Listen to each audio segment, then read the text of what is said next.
And welcome to BQ Prime. I'm Hiral Dadia. The sugar pack has been in the news over the last couple of trading sessions. In fact, last few years also have been pretty strong for the sector.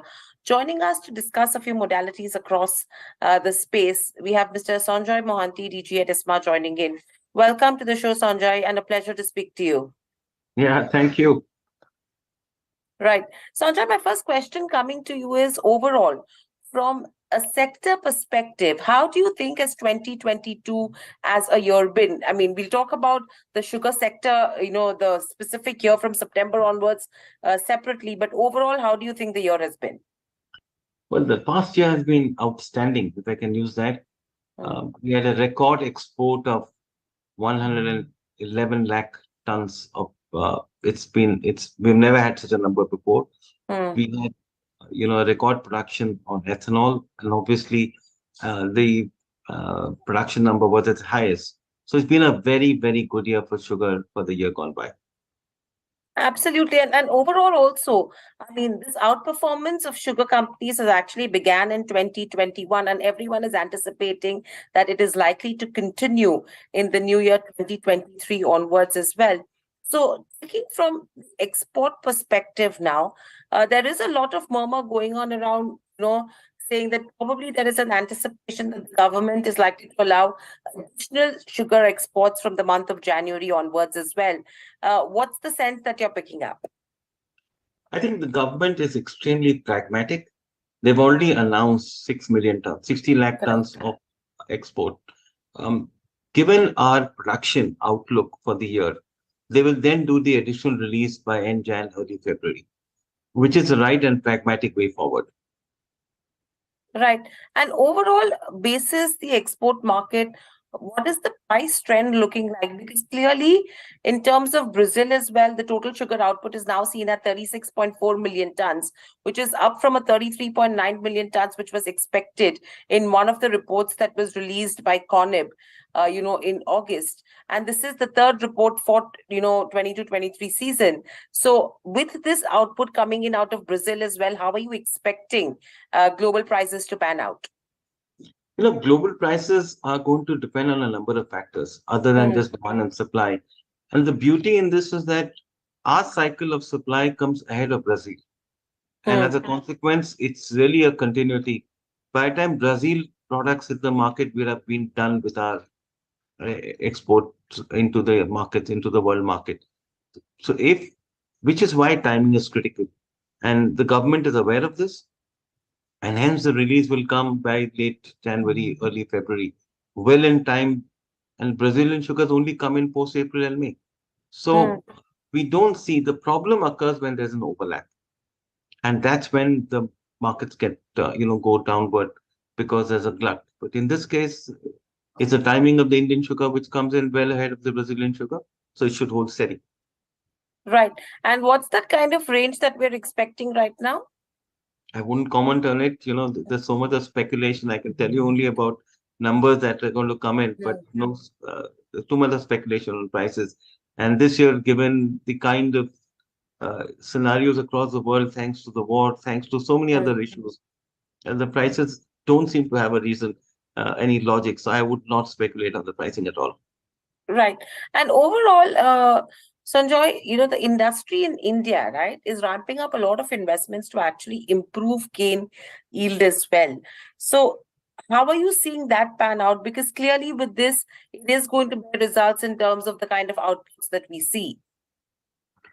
If you step back and see, last year we became the largest producer of sugar in the world. Hmm. This year in October, we announced our first advance estimate where we said we'll do 410 lakh tons of sugar Correct. production. And out of 45 million tons will go to ethanol, so a net sugar production of about 365 lakh tons. This is while we have a 55 lakh ton opening stock.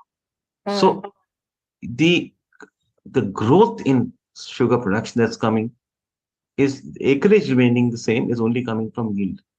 Hmm. And the yield is because of not only crop varietal, better farming practices, all of that is helping to increase yield. But the good part, if I can say, is that we are on a steady increase on production. which is coming out of a better yield. Right. So to add to this point, clearly when we see that the moment your yield increases, the output increases, and the moment we make progress on that front, clearly the ethanol blending program, which we're talking of 20% blending and beyond without any issues, that becomes easier as well, right? So what are the learnings that we're taking as an industry, specifically from Brazil? Because that is one place which has actually turned around the ethanol blending program as well. I think great question. India's journey on ethanol has surprised the world. Hmm, Up to 3 years back, we were at some miserable 3 or 4%. In the last 3 years, we've ramped up from 3 to 10, and in the next 3 years, which is by 2025, we'll ramp up from 10 to 20. It's unheard of, this kind of ramp hmm, up. hmm. But the government is clearly pushing this hard because of three things. One, it brings in energy security. Correct. Number two, it saves forex. Hmm, Number three, so at 20% blend, we'll save 30,000 crores of forex. Number three, and most important, is climate. Better use and higher use of ethanol leads to lower GHG emissions. And with climate becoming more important, sugar industry is going to play hmm, a huge role on this place of climate. So we are well placed on being able to. This year we're going to divert 45 lakh tons of hmm. sugar for ethanol, and we are well placed in the journey of achieving 1,000 crores liters of ethanol by 20% blend. So that's between us and grain put together. So no hiccups in this journey as far as we see right Hmm. now. Right. So currently, how much ethanol is the sugar industry producing in totality on an annual basis? So we shouldn't take sugar industry. We should take sugar along with grain because there are Okay. members who have put in dual feed.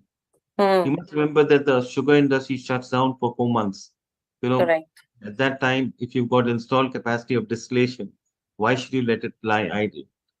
And so a number of our members have gone in for dual feed, which means they do sugarcane during season and off season when it shuts down, they're actually doing grain-based ethanol Hmm. production. Hmm. So we should look at it in full. The only thing is Okay. that uh, the kind of work that's being done in the industry, uh, where we are stabilizing production, we are participating in the nation building effort of Hmm. producing ethanol and making a huge difference into climate is where we should actually put our focus. Very few people know that sugar is a circular industry. There's nothing from sugar that goes waste. Everything is Correct. consumed. And that's a huge plus. And maybe next Hmm. time we speak, I'd like to give you the impact of sugar on the whole climate change cycle. I'd be happy to do that. Actually. Hmm. Hmm.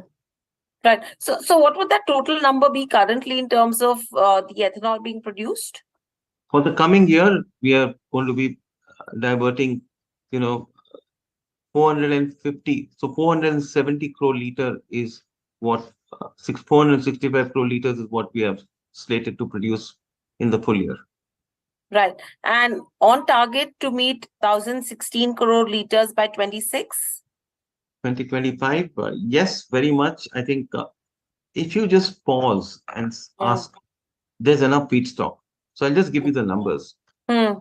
If we are doing 41 million tons of production, Hmm. 26 million, 27 million tons is domestic consumption. Okay. That leaves me with 15 million tons extra, which I put into sugar export and into ethanol. So if tomorrow I decided to cut down on my export and put all of it into ethanol, we are well Hmm. placed. So we don't have any issue of going up to 1,000 crore liters at all. It's Hmm. only about putting in more installed capacity for distillation. So that's what the government has been very, very supportive. They've given subsidies on interest subvention to try and put in additional capacities. Hmm. And that's where we are going. So in terms of ability to do, it's all there. Right. And overall, with all of this said and done, what's the price trend looking like in terms of ethanol for the Indian markets? That's a subject you should ask the oil marketing companies and the Ministry of Petroleum. all that I can share is that we have been urging the Ministry of Petroleum to Hmm. improve. The last time they improved the prices, if you see my quote, all I've said is that it still doesn't push the investment that needs to come into expansion of capacity. And that's what I'd like to maintain, that Hmm. Hmm. it needs to be improved a little more, because if we need to meet that target of 20% by 2025, then it can only be done by putting in additional capacity. And additional capacity will come in when there's a particular IRR for every project that comes in. The current prices are not fully there. So yes, we would welcome if the government recognizes that and helps us to put in that installed capacity to be able to meet that 20% Right. target. Right.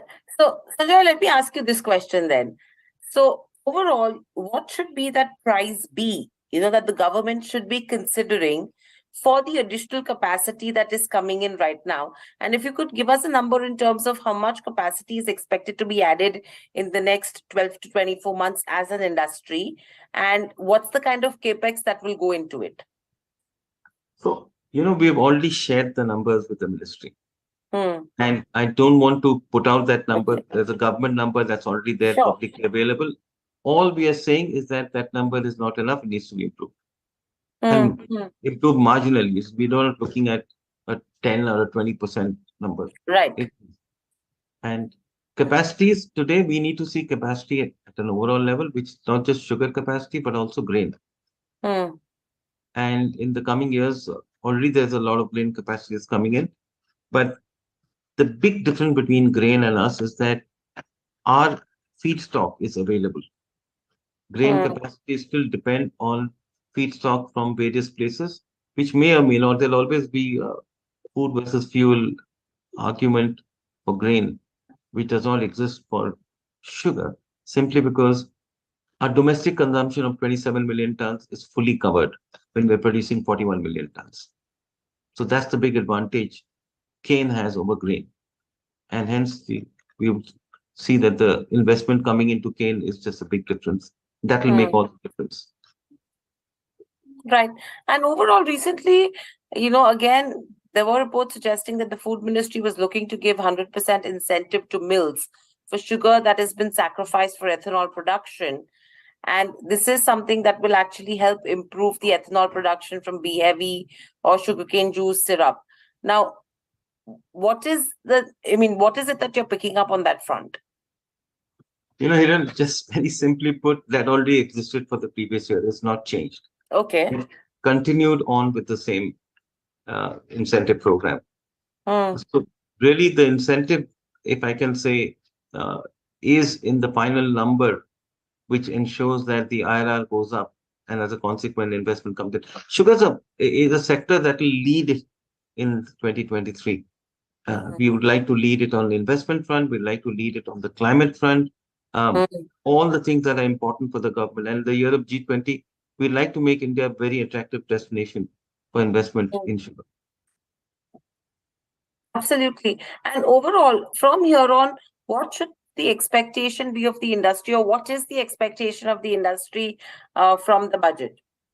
Because this is one sector, which does see an impact coming in from announcements coming in. We've actually given our budget recommendations in, and I don't think it's fair for me to outline that publicly, Mm, simply because uh, we've been constant discussions.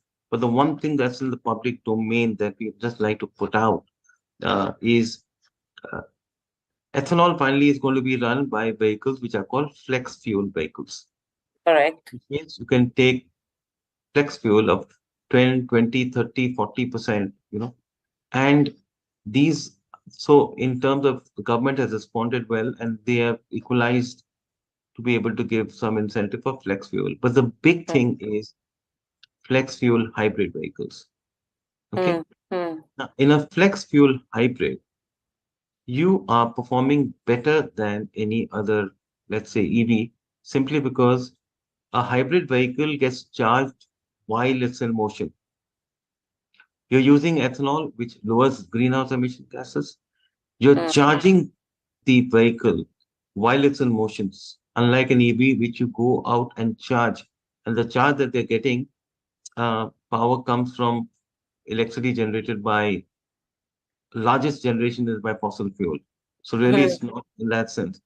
So really, one of the things that we want government to either bring down the GST, because the most efficient vehicle is, in a sense, a flex fuel hybrid vehicle. Mm. So that's something in the public domain, hence I'm sharing with you. And the remaining are smaller nuggets, which we like to, discuss privately rather than put it in the public domain and then say. Because we have noticed the one good thing about this government is when you want something, come and discuss it. You don't need to go to the press. Absolutely. And I think this industry overall, the kind of turnaround it has seen so far, that is something which everyone is expecting to continue and hope is for the positive with all the more additional measures that the government probably would come back with as well. Thank you, Sonjoy, so much for joining us on the show. Pleasure to speak to you, get insights from you, and looking forward probably to speaking you through the budget as well once the announcements are out. Thank you so much. Thank you, Viral. It was good And talking to you. Happy New Year in advance. Yes, Happy New Year to you too.